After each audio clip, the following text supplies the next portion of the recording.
Hello, and welcome back to Fusion Writing, where building character meets creating structure. This is Tuesday, our map session, and it's our Zettelkasten week. Week 3 of the month is where we talk about how we use our Zettelkasten to help us in our fiction writing. And boy, do we have an action-packed show for you today. And without any further ado, I'm going to let Victoria take it away because she has all of her notes from day one when she was first starting her Zettelkasten for fiction. Pretty amazing, huh? Okay, Victoria. All right, guys, here we go. So I'm going to go kind of fast, jump in and swim with me, but we're going to get you through this process of how to get started. That's probably the question that I get the most often is, how do I get this thing started? So here's the inside scoop. When I started my Zettelkasten, I always knew that it was a tool to serve getting my novel written. So my first principle was I needed a way to organize all of the notebooks, the journals, the notes. You have to consider, I started writing this book in 1996. Now I'm dating myself. I was working as a security guard and I had the time to do it. Well, then life derailed me and it all got shelved. So when I came back to this process at the end of 2021 and decided to rescue that fledgling book, I had to come up with a way to get all of this information organized in one place and in such a fashion that I could use it all. Well, that's what brought me to Zettelkasten. I did a late night search on YouTube when I was drowning in information and found Scott's videos, and the rest is history. So when I started thinking about the system, I'm a drafter. I can't just dive in and do something. I need to make myself notes and have those conversations internally and then get something on the page so that I have something to work with. That's just my process. So the first thing that I did is I decided to depart from the way Scott instructs making an index. Most people have A to Z cards and they slot in cards alphabetically with the keywords for things they want to get back and find later. And when Kathleen starts taking you deeper into the process, you're going to see what that looks like. But for me, that didn't work. I needed something bigger. I want to see more at a glance than just the keywords on one 4x6 note card. So I chose instead an 8.5 by 11 Happy Planner notebook. That way I can see an 8.5 by 11 view of all of my keywords for any letter of the alphabet. So the way that I chose to organize it was, I just got myself some of those fancy office tabs, tabbed A through Z.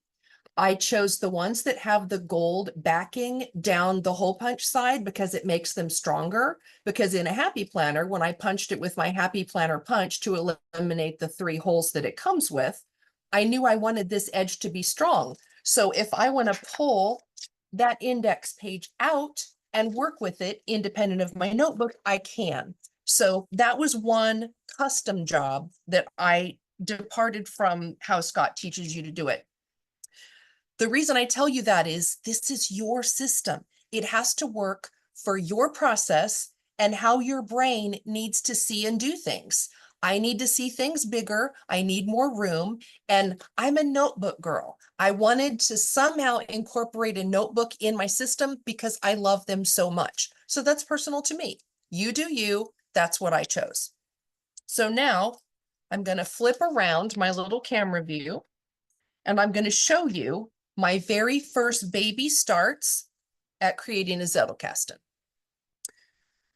So what you're looking at here is you see that I've written the word index in all caps and marker, and I've just started lining out my characters. So I've got the number 7105 and the name Francis. I've got the number 7110 and the name Tara. So you can look over that little list in your own eye view. But what I was doing is I was starting to figure out, what do I want my main characters' names to be, and where do I want them to go in my box? So more on that later. I'll come back to that. But as I continue down this little drafty page, I've got Branch at 7120. I have his parents. He's my main male character. So again, I was just looking this information over for myself so that I could make a decision about how I wanted to file these main characters that I knew were going to be so important. So then over here, I have a little 7124 category, and it's labeled debate. This is the original novella that I began in 1996 when I first started writing this story. So if I need to get back to that, I just go to my 7124, and all of those characters have a number there. And I've just .1, .2, .3 as I broke them down. So as you can see, the numbering is entirely up to you, but I needed to see it at a high level so I could start to make those decisions about how I wanted it to appear in my index. Now over here, this is really getting into the Wayback Machine, because what you're looking at here, it's labeled Master 7000, The Conjuring Stitch. The Conjuring Stitch is the title for my novel. This was the very first baby notes that I made for how I was going to start to build out that numbering system. So I gave each character a color, and I just made some little bullet lines and started to line out what the characters who are related to that main character might be and what their numbers might be. So I'm not going to go too deep into that. It's pretty self-explanatory, but you can see I did several iterations of how to line out these characters and give them numbers. Now this one, I've tabbed over. Orange is the color for my bad guys. So this was my first list. If I go back to the list I created subsequently, check this out. That is an entire page of all of my bad guys. So you can see what started as this little 3-4 point list became an entire half of a page of bad guys and obstacles. So that's part of how the system grew as I was starting to sketch it out and take a look at what pieces I needed. So the final piece that I will walk you through is labeled up here. It's labeled Numbering System. This is a full 8.5 by 11 page, and I've labeled it according to the academic disciplines, which is how Scott tells you to start. So I've got arts and humanities at 1,000, social science at 2,000, natural science at 3,000, formal science at 4,000, applied sciences at 5,000. Now for me, the 6,000s are quotes, kind of a catch-all random bits of this and that. And then the 7,000s is the number that I specifically assigned for this novel. So everything that has to do with this novel that I'm writing appears under 7,000 somewhere, which is why you may recall when I gave those main characters their numbers, Tara is 7110, Branch is 7120, and I just divided them up and plugged them in. So I'm just going to give you a quick look at some of my categories so you know how I started. So over here under 1100, I've got library and museum sciences, and I've also got personal knowledge management and Zettelkasten. 1110 is Zettelkasten specifically for fiction. This is where I have to plug. That's the book I'm currently writing, which is a nonfiction book. Zettelkasten for fiction, where imagination finds order. What I'm walking you through today is a chapter in that book on how to set up your system. So in that way, should you be interested, you can jot on over to victoriacrowder.com and you can get on the pre-order list so that you're notified when this book comes out. A couple more items that got installed pretty early in the numbering system. 1400 is literature, language, and novel writing. So then let's go to 1620. 1620 is on asemic writing. Asemic writing was a trend started, furthered by Peter Schwenger. And if you can see these scribbles, it's writing a language without actually using letters and words. It's basically creating your own. That plays a key factor in my novel. So that got installed in my Zettelkasten. I don't have anything under my 2000s because I have not read very far into the social sciences. But when it comes to natural sciences, I've got biology and evolution under 3100. When I got to botany, I made that 3200 because I figured that's 100 cards later. That's a good place to stick it. Human biology and death, 3,300. So I'm just labeling those at 100 intervals just so that I've got some space between those cards and they're kind of spread out. There's really no magic to it. You just start sticking numbers in and you follow along. So let's jump over here to, let's see, Under the formal sciences, I've got 4100 is pure math. 4200 is applied math and cryptology. Cryptology figures prominently in my story, so that had to get a number. So then finally, as you know, 7000 is the number assigned to my novel. So I've got 7110 is Tara. She's my main female. 7120 is Branch. He's my main male. 7130 is Fabian. He's one of my antagonists. 7140 is the Voynich manuscript, which figures prominently. 7150 is embroidery, which figures prominently. So you can see that's just 10, 20, 30, 40, and 50. I just spaced them what I felt like was a good distance apart, which gave me spaces in between, so that as I developed my system further along, I just start plugging those things in between the numbering system that I sketched out. So this is the original page from which I started creating my cards and installing them over in my note box. This is still exactly the same as it was, but it's grown a whole bunch from here, because tomorrow my task is I have new boxes coming, I have new cards coming, and I'm migrating out of my small box into my bigger boxes. So I hope that was helpful. I am going to remind you, get on the pre-registration list for when the Zettelkasten for fiction is released. I would love to share it with you. And definitely pop over to LiLLiPub. That's where we discuss all of these things that we're covering, and we look forward to hearing you chime in and tell us your challenges, your successes, and how are you setting up and using your system. That's what we want to hear about. So with that, I'm going to throw the ball over to Kathleen and let her take it away. Okay, thank you so much, Victoria. Well, Victoria is such a wonderful historian that she keeps all of her information and her records, and I could learn an awful lot from her. So you bet I'm going to scoot on over to victoriacrowder.com and put my name on that pre-order list, because I sure want her book. So what you're going to get from me today is the categories that I actually use, and you're going to see a category list, which you can also pick up as your handout for this week, and you're going to see some actual cards. And I'll show you a little bit about how I use my cards to track my writing, because I don't write my stories onto the cards.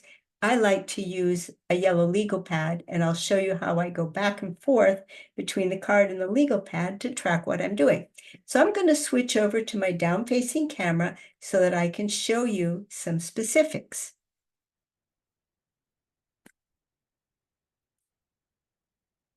Okay, here's my down-facing camera. So Victoria started out with the index, so I'm going to start out showing you my index. My index is a more traditional. It never occurred to me, I do not have that level of creativity that Victoria had amazingly to come up with a full-page index. So my index is these cards, and they range A to Z with my little dividers and certain letters of the alphabet. First of all, not surprisingly, the letter S had to get broken down into littler clumps because otherwise it's too hard to handle them. My T's are desperately in need of that treatment. They were getting way too fat.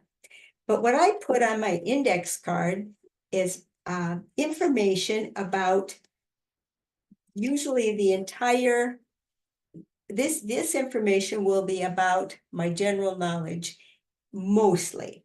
My cards, I have a whole separate range for my creative writing, and most of the cards in my system are based on the areas of research that happen to fascinate me, which right now I'm totally fascinated by the concept of human emotion and human motivation. And that's how I got into that from the interesting idea of trying to create a course, which is up there on YouTube, for how someone who only has little bits of time can write successfully in those small bits and still maintain emotional consistency across the story. So it was a practical, almost an engineering question. And so that was going on alongside the time that I was also interested in psychology and human motivation. So most of the cards in my system are actually research cards. And I include a whole phrase that brings back the entire card. Since that's not about fiction, I won't go any deeper on that other than to say, yes, mine is the more traditional index card method, and you can see what that looks like. What I want to specifically share with you today, and this is your handout that you can pick up over at LiLLiPub. There's two handouts. This one is the more detailed one for our Tuesday. And this will give you the categories that I ended up with. And I will show you the cards that go along with them. I ended up using Scott Shepherd's number categories, but I didn't like the idea of giving 1,000, 2,000, 3,000, 4,000 to those categories because I felt that they would not be well utilized. There would be a lot of just stuff I never got to. So I made 1,000 through 5,000 my own categories, and I took my 6,000s and went with 6,100, 6,200, 6,300 for Scott's categories. So all my general knowledge, this just purely general knowledge, is stuffed in there. So my area that is devoted to all of my creative writing is in my 4,000 area. I reserved 4,100 for personal reflection, my meditation notes. I love Haley's book on soul cards. I love Mel Jeffcoat's book. They both involve notes in meditation on meditations, and that's where those go. 4,200 for me is just random thoughts and ideas that aren't necessarily about fiction writing. They might be projects that are nonfiction that I'm thinking of. And now 4,300 starts my fiction area. And for me, the whole 4,300 section is what I call fabulous fragments. It's where I can gather ideas that don't attach to anything necessarily, but I can grab them and have a place to put them. So my 4,310 is characters, 20 is locations and scenery, 30 is history and backstory, 40 is idea for the message that I want to get across in my story, and 4,350 is ideas for story arcs or for plots. Then starting with 4,400 is my first project.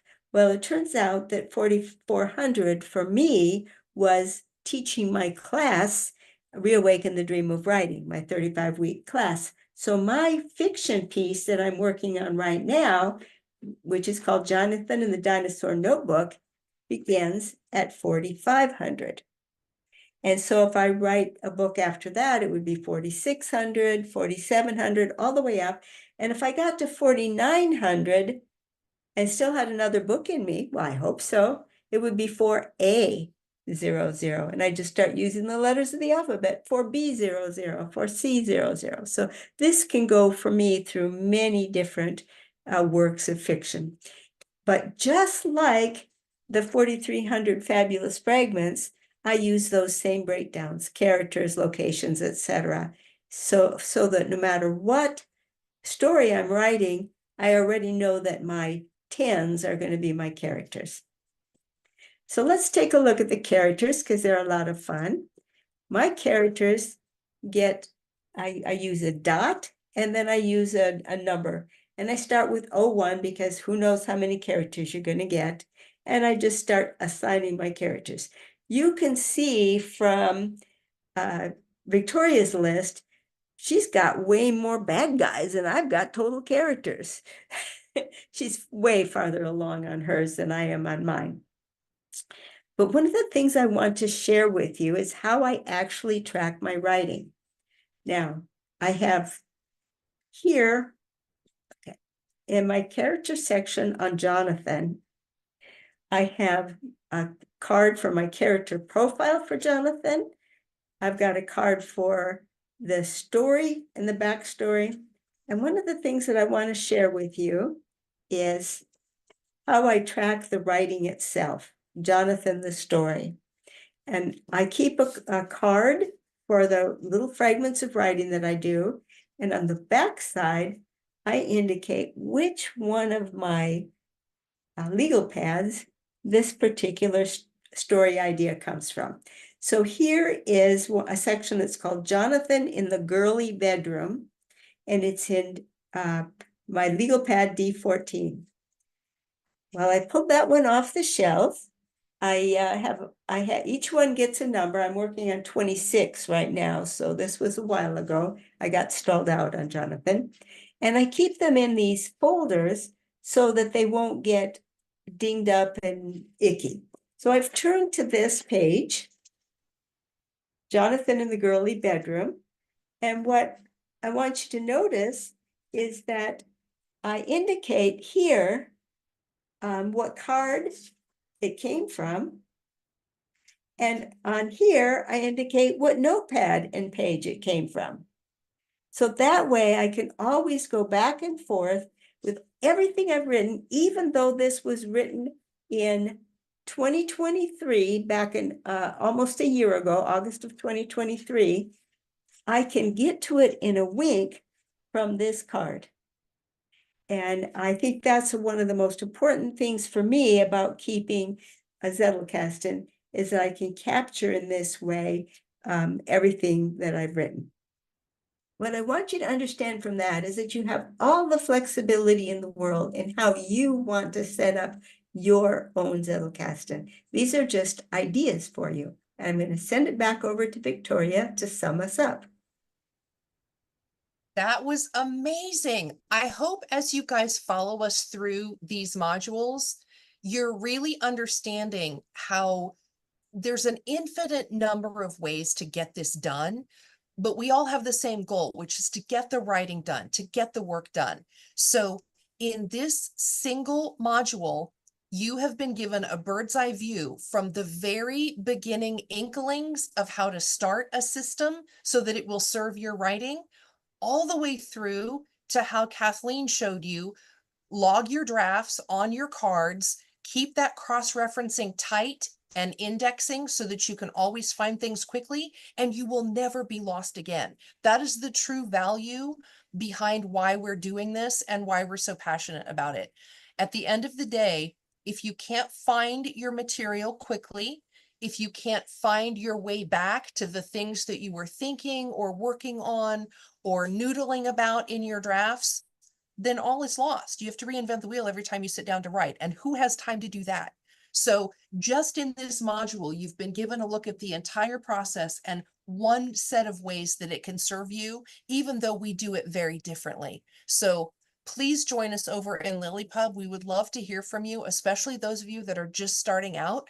Let us know what your troubles or your challenges are, because between us, we've probably already solved 90% of them. And the ones that we haven't, we would be happy to dive into with you. So thank you for joining us. We always appreciate your time, and we'll see you next time. Well, thank you, Victoria. Remember, join us on lillipub.org from now through the rest of the week. Actually, we're there 7 days a week. And be sure to join us for our Zoom call on Saturday where we share writing and we just get together and we have a wonderful time. So join us on lillipub.org and we will see you next week for our writing week. So till then, bye-bye. Thank you. See ya.